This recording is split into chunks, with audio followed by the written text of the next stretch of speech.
Porque no tenemos lucha contra sangre y carne, sino contra principados, contra potestades, contra los gobernadores de las tinieblas de este siglo, contra huestes espirituales de maldad en las regiones celestes.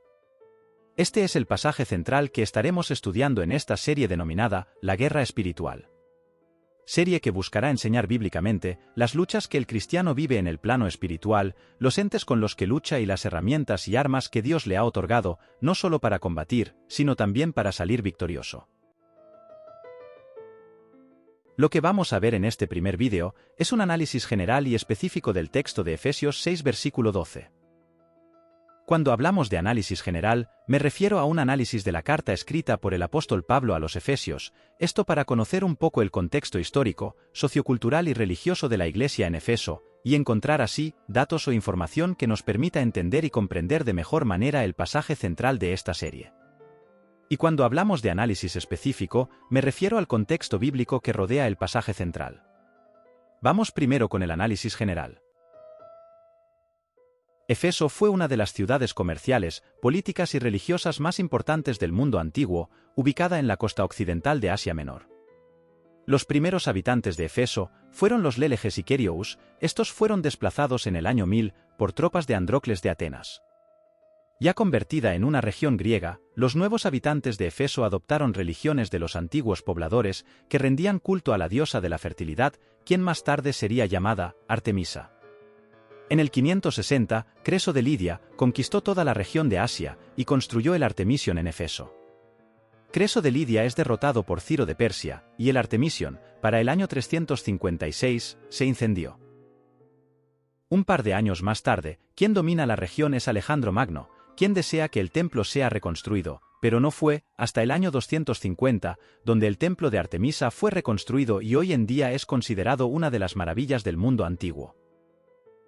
La gente de Alejandro Magno dominó la región por un par de años más y luego fueron reemplazados por el Imperio Seleucida, y estos, para el año 133 a 129, fueron derrotados por los romanos, quienes tomaron el control de toda la región. Para la época cristiana, Efeso se convertía en una de las ciudades más importantes del mundo, convirtiéndose en capital de la región de Asia.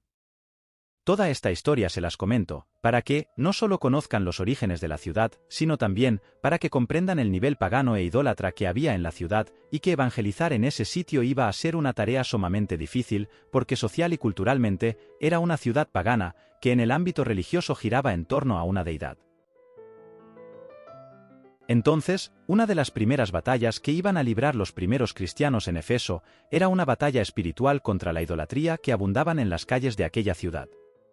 Ahora, los efesios no solo tenían que luchar con arrancar el paganismo y la idolatría de su ser para servir al único y verdadero Dios, sino también librar una batalla terrenal con algunos enemigos del Evangelio. Demetrio era un hombre de Efeso que se ganaba la vida haciendo modelos de plata de la diosa Artemisa. El problema es que Pablo estaba afectando su negocio y el de muchos que vivían de la idolatría. Pablo ha hecho cambiar la manera de pensar de muchos en Éfeso y en toda la región de Asia. Pablo dice que los dioses que el hombre hace no son verdaderos. Obviamente, esto trajo una estigmatización grande en la ciudad, con los cristianos que confesaban ciertamente que los dioses que el hombre hacía con sus manos no eran verdaderos y eso incluía a Artemisa. Entonces, entendiendo esto, podemos comprender las luchas enormes que tendrían los primeros cristianos de aquella ciudad. Ya conocido este contexto general, podemos desplazarnos al contexto específico, que lo vamos a entender mucho mejor, gracias a toda esta información que hemos recopilado. Conociendo el contexto general de la ciudad de Efeso, los cristianos estaban siendo atacados por dos frentes. Tenían que resistir las influencias y ataques espirituales en una ciudad tan espiritualmente negativa como Efeso, pero también estaban recibiendo ataques en forma de presión social. El apóstol Pablo, al vivir en carne propia toda esta guerra que había en contra de la cruz y sus seguidores, les escribe a los cristianos de esta ciudad sobre la armadura de Dios, armadura que era más que suficiente para estar firmes ante las asechanzas del enemigo. El apóstol Pablo, como buen judío, conocía el poder que tenía la armadura de Dios, poder que era capaz de salvarlos y darles la victoria en cualquier batalla. Cuando el pueblo de Israel perdía la batalla espiritual con el pecado y la injusticia que reinaba en medio de ellos, ¿qué hizo Dios? El Señor vio esto y le fue muy desagradable ver que ya no había derecho. Buscó a alguien y se asombró al ver que nadie intervenía. Entonces intervino su brazo para salvar y para establecer su justicia. Se revistió de justicia como con una coraza y se cubrió la cabeza con un yelmo de victoria. Por vestiduras tomó ropas de venganza y el celo por su pueblo lo cubrió como un manto.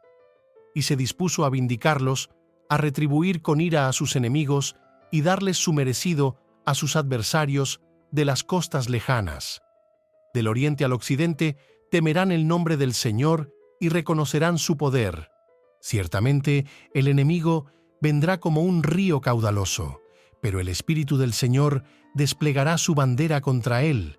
Entonces vendrá el Redentor a Sión, vendrá a todos los de Jacob que se arrepientan de su maldad. Ahora, esta armadura de Dios es otorgada a los cristianos de Efeso mediante la unión en Cristo Jesús, y cualquier batalla que ellos iban a librar, sea cual sea el medio que Satanás usaría para atacarlos, vendría el Redentor a Sión y les iba a dar la victoria. Por eso el apóstol Pablo dice: «Hermanos míos, fortaleceos en el Señor y en el poder de su fuerza». Los efesios tenían que entender que la guerra espiritual que vivían era fuerte, pero más fuerte y poderoso eran las herramientas e instrumentos de guerra que el Señor les había otorgado en Cristo Jesús para librar esa batalla. En el próximo vídeo, estaremos hablando de los enemigos espirituales a los que los efesios se iban a enfrentar y a los que nos enfrentamos nosotros hoy en día.